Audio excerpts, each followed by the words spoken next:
देवभूमि में मतदान हो चुका है। परिणाम आने में अभी वक्त है, लेकिन परिणाम से पहले ही एक दूसरे पर हार का ठीकरा फोड़ने और सीएम की दावेदारी पेश करने का सिलसिला शुरू हो चुका है।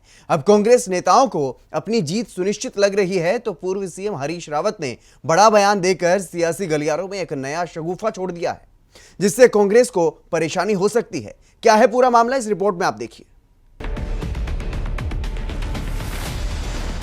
हरीश रावत या तो मुख्यमंत्री ही हो सकता है या फिर घर बैठ सकता है। दोनों के अलावा कोई तीसरा विकल्प मेरे पास रह नहीं गया।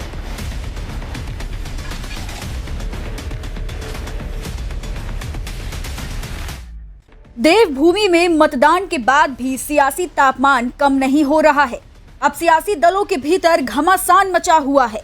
एक तरफ बीजेपी उम्मीदवार ने अपने ही प्रदेश अध्यक्ष को गद्दार बताया और पार्टी उम्मीदवारों को हराने का आरोप लगाया, तो वहीं कांग्रेस अपनी जीत सुनिश्चित माने हुए है। लेकिन रार वहां भी है कि सीएम कौन बनेगा। मतदान से पहले कांग्रेस ने उत्तराखंड में अपने मुख्यमंत्री का चेहरा घोषित नहीं किया था और इसकी एक बड़ी वजह है नेता प्रतिपक्ष प्रीतम सिंह, क्योंकि कांग्रेस पहले से ही कई खेमों में बटी हुई है। इसलिए कांग्रेस ने किसी को भी नाराज करने का रिस्क देवभूमि में नहीं लिया। लेकिन अब जब कांग्रेस को ऐसा लग रहा है कि राज्य में उनकी सरकार बनने जा रही है, तो सीएम की कुर्सी को लेकर रार छिड़ चुकी है। अलग अलग खेमों के समर्थक नेता और विधायक अपने नेता को सीएम बनाना चाहेंगे, लेकिन उससे पहले पूर्व सीएम हरीश रावत के एक बयान ने कांग्रेस में हलचल तेज कर दी है, जिसमें वो कह रहे हैं कि अब उनकी उम्र ऐसी नहीं रह गई कि वह कुछ और सोचे। हरीश रावत या तो मुख्यमंत्री हो सकता है या घर बैठ जाए। इन दोनों के अलावा तीसरा कोई विकल्प नहीं है। अब मेरी उम्र ऐसी नहीं रह गई है कि मैं कह करके कोई वो करूं। लेकिन ये बहुत साफ सी बात है कि हरीश रावत या तो मुख्यमंत्री हो सकता है या फिर घर बैठ सकता है। दोनों के अलावा कोई तीसरा विकल्प मेरे पास रह नहीं गया।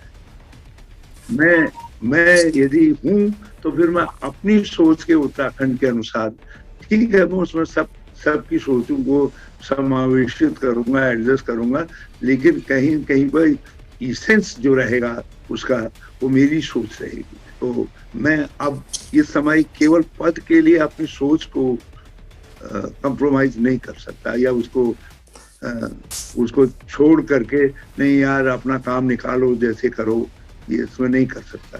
तो इसलिए मेरे लिए तो बिल्कुल साफ सी बात है, एक ही विकल्प है, या तो मुख्यमंत्री नहीं तो फिर घर बैठो। कांग्रेस अब तक उत्तराखंड में विपक्ष में थी। प्रीतम सिंह को कांग्रेस ने विधानसभा में विपक्ष का नेता बनाया था, लेकिन पूर्व सीएम हरीश रावत भी लगातार सक्रिय रहे। ऐसे में दोनों नेताओं के समर्थक अपने नेता को सीएम देखना चाहते हैं। तो वहीं बीजेपी से कांग्रेस में यशपाल आर्य को भी सीएम उम्मीदवार माना जा रहा है, क्योंकि यशपाल चुनाव से पहले ही बीजेपी से कांग्रेस में आए हैं। इसलिए हो सकता है कि कांग्रेस उन्हें सीएम बनाने की हिम्मत न जुटा पाए। लेकिन इसके अलावा कांग्रेस के प्रदेश अध्यक्ष गणेश गोदियाल को भी छिपे रुस्तम के रूप में देखा जा रहा है। हालांकि इन सभी चेहरों में दो चेहरे को ही मुख्य माना जा रहा है। इनमें पार्टी के किसी नेता को कोई शक नहीं कि पूर्व सीएम हरीश रावत ही उत्तराखंड कांग्रेस के सबसे बड़े चेहरे हैं। लेकिन जब कुर्सी सामने दिखती है तो सब सम्मान धरा का धरा रह जाता है। मतदान के बाद अगर कांग्रेस की जीत हुई और हरीश रावत को ही सीएम बनाया गया, तो सियासी पंडितों का मानना है कि मध्य प्रदेश और राजस्थान जैसी स्थिति उत्तराखंड में भी बन सकती है।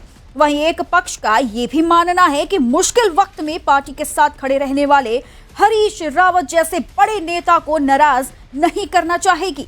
Bureau report, R9 news.